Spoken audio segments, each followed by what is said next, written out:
In the 1840s, home for these men and women was Lexington, Kentucky, far away from the African homeland of their ancestors, who were captured, stripped of their freedom, and sent across an ocean to a life of slavery. This is the story of one such slave who fled bondage from Ashland, the estate of Senator Henry Clay in Lexington, Kentucky.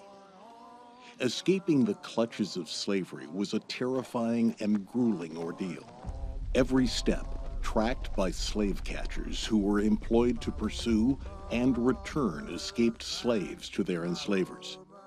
This is also the story of the brave men and women in small towns that dotted the map between slavery and Canada, who risked imprisonment and fines to make the trek possible. Unfortunately, as with most slaves of the period, we don't even know his name. But we do know one place he stayed along the Underground Railroad on his way home. Not to Africa, but to a life of freedom in Canada. I'm going home.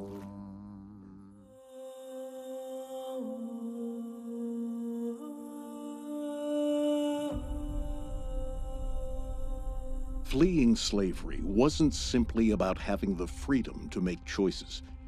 It was about escaping brutality and violence and the dehumanization of being bought and sold, making family separation a constant threat.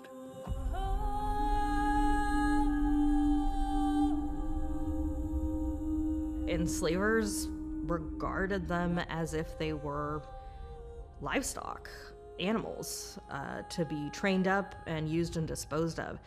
And violence is one way, whether it's physical violence, emotional violence, all sorts of other types of manipulation to try and force this relationship. They also lived, the females, women and girls, under the constant threat of sexual exploitation. That never went away. They could be sexually exploited at any time by any number of people. They lived under constant threat of separation from family members. We know about the vicious beatings, we know about the sexual assaults, but I do think the more insidious ways of dehumanizing the enslaved are the things that are sometimes embedded. Thomas Jefferson wrote that the reason that Africans look the way they do, and he describes the darkening of the skin and the prognathsis, meaning that the jaw juts out and the flat, broad noses. I mean, essentially a face like mine, that we look this way because African women chose to mate with orangutans rather than African men. And yet he's writing this knowing the kind of racial fiction that was. In the 1740s, slavery existed in every North American colony.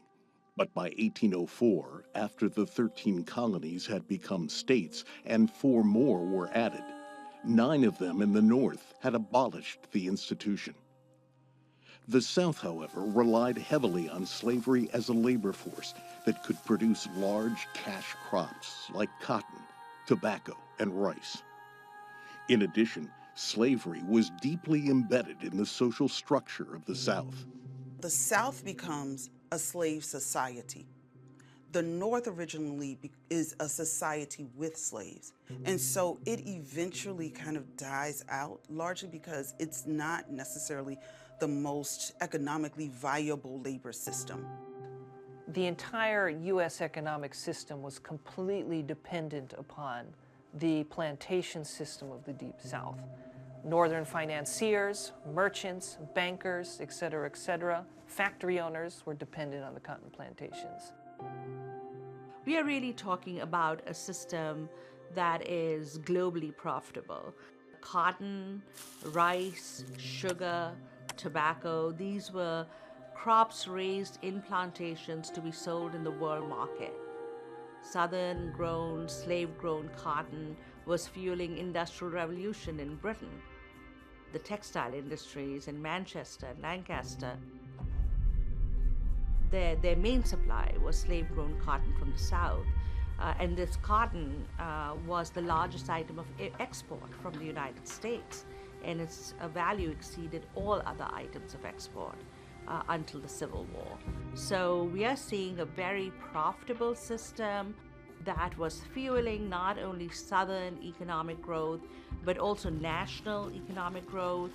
You had cotton textile mills in New England, northern agricultural and manufacturing concerns that supplied the South. So the traditional view that somehow the South and North clashed over differing economic systems is simply incorrect. It was a very complementary relationship. It fueled shipping, insurance, industry, including Wall Street.